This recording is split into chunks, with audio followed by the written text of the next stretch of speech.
Sultan II. Gıyaseddin Mesud, Sultan II. İzzzeddin Keykavus'un oğludur. Babası Kırım'da bulunduğu sırada Gıyaseddin Mesud'u kendine veliaht seçmişti. İkinci İzzeddin Keykavus Kırım'da vefat edince, Gıyaseddin Mesud deniz yoluyla Sinop'a geldi. Kastamonu Uçbeyi Çobanoğlu Muzafferüddin Yavlak Arslan onu alıp önce Moğol valisi Samagar Noyan'a, ardından İlhanlı hükümdarı Abaka Han'a götürdü. Abaka Han Erzurum, Erzincan, Sivas, Diyarbakır ve Harput'un idaresini Mesud'a tahsis etti ve bir müddet onu Tebriz'de yanında tuttu. Abaka Han'ın ölümünden sonra yerine geçen Ahmet Teküder, Anadolu Selçuklu topraklarını onunla 3. Gıyaseddin Keyhusrev arasında paylaştırdı. Ancak 3. Gıyaseddin Keyhusrev müşterek saltanata razı olmadı ve Moğolların Anadolu valisi Kongurtay ile vezir sahip Ata Fahreddin Ali'yi yanına alarak Ahmet Teküder ile görüşmek üzere yola çıktı. Bu sırada Ahmet Teküder, rakibi Argun'un Kongurtay ile birleşerek kendi hanlığı aleyhinde faaliyette bulunduğunu öğrenip onlara karşı mücadele başlattı. Bu durum Keyhusrev'in yolculuğunun yarıda kalmasına sebep oldu. Keyhusrev bir süre sonra hanın merkezine ulaşmayı başardı. Ancak bu defa da Ahmet Teküder'in mücadeleyi kaybedip Argun'un han olması planlarını bozdu. Yeni hükümdar Argun Han, Tebriz'de bekleyen Mesud'u Anadolu Selçuklu Sultanlığına tayin etti. 3. Gıyaseddin Keyhusrev öldürüldü. Tebriz'den Anadolu'ya sultan olarak dönen Gıyaseddin Mesud önce Kayseri'de, ardından Konya'da tahta çıktı. Sultan Mesud'un Anadolu Selçuklu tahtına oturması uzun zamandır rahat yüzü görmeyen halk için bir ümit ışığı oldu. Ancak o da kendinden önceki hükümdarlar gibi, gölge sultan olmaktan öteye gidemedi. Bu devirde ülke Moğol kumandanları ile İlhanlılar adına Anadolu'yu idare eden valilerin hakimiyeti altındaydı. Anadolu Selçuklu Devleti hem İlhanlılara haraç ödüyor, hem de Anadolu'da bulunan Moğol şehzade ve kumandanlarının idaresindeki orduların ihtiyaçlarını karşılıyordu. Anadolu'ya Moğol ordularının gelmesi halktan alınan vergilerin artması, açlık ve sefalet demekti. Anadolu halkı bir taraftan Moğolların baskısı sonucu artan vergileri ödemek, diğer taraftan Türkmen saldırılarına dayanmak ve Selçuklu devlet adamlarının yolsuzluklarına katlanmak zorunda bırakılıyordu.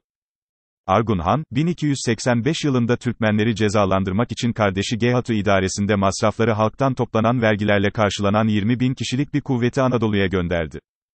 O yılı Erzincan'da geçiren Geyhatu ertesi yıl Sivas ve Kayseri üzerinden Aksaray'a geldi.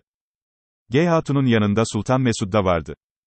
Ordunun hareketi sırasında halkın pek çoğunun evlerini terk ederek mağaralara saklanmasına sinirlenen Geyhatu Konya üzerine yürüdü, ancak Mevlana Celaleddin Rümi'nin oğlu Sultan Veldon'unla görüşüp Konya halkına zarar vermeden geri dönmesini sağladı. Bu arada Sultan Mesud, kendisine karşı harekete geçen Germiyanoğullarını Sultan Baltu kumandasındaki Moğol kuvvetlerinin yardımıyla bozguna uğrattı. 1291 yılında Argun Han ölünce Geyhatu Han ahlat dolaylarında tahta çıktı.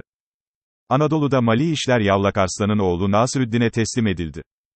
Onun hem Moğolları hem halkı memnun eden yönetimi Anadolu'ya biraz da olsa nefes aldırdı. Ancak Geyhatu'nun Anadolu'dan ayrılması bir süredir sinmiş olan Karamanoğullarını harekete geçirdi. Konya üzerine yürüyen Karamanoğulları Beyşehir'ini alıp Eşrefoğlu'nu öldürdükten sonra Halil Bahadır'ın kumandasında Konya'yı 3 gün yağmaladılar. Sultan Mesud Geyhatu'dan yardım istemek zorunda kaldı. Geyhatu Moğol ordusu ile Anadolu'ya girdi. Sultan Mesud onu Kayseri'de karşıladı, bu haber Konya halkını rahatlattı. Moğol Selçuklu kuvvetleri Larende'yi ele geçirip şehri ateşe verdiler. Ardından isyan halindeki Eşrefoğulları topraklarında, Denizli ve Menteşe iline kadar olan sahalarda yağma yaparak ganimet ve esirlerle Konya'ya döndüler. Konyalılar Geyhatu'yu sevinçle karşılamalarına rağmen 18 gün boyunca şiddetli zulme maruz kaldılar. Anadolu halkı Geyhatu'nun hanlığı döneminde de ağır vergiler ödemek zorunda bırakıldı. Geyhatu'nun ardından tahta çıkan Gazan Han kendisine isyan eden Anadolu Noyan'ı Baltu'ya yardım ettiği düşüncesiyle 2. Mesud'u tahttan indirdi ve yerine yeğeni 3. Alaaddin Keykubat'ı tahta çıkardı. 3. Alaaddin Keykubat devrinde de ülkede karışıklık, isyan ve zulümler devam etti. Çok kötü bir idare sergileyen 3. Alaaddin Keykubat Moğol Noyanları gibi halktan paralar topladı. Sivas, Malatya, Divriği ve diğer yerlerde yaptığı zulüm ve haksızlıklar Moğolları bile rahatsız ettiğinden tahttan indirilip yerine 2. Mesud 2. defa Anadolu Selçuklu tahtına çıkarıldı. İkinci hükümdarlık döneminde de başarısız olan Sultan Mesud uzun süre hasta yattıktan sonra 1308 yılında Kayseri'de vefat etti. Son yıllarını maddi sıkıntılar içinde geçiren sultanın, borçları ve Moğolların bitmeyen istekleri yüzünden bunalıma girip kendini zehirlediği de rivayet edilir. Sultan II. Mesud'un ölümünden sonra Anadolu Selçuklu Devleti'nin yıkıldığı kabul edilmektedir.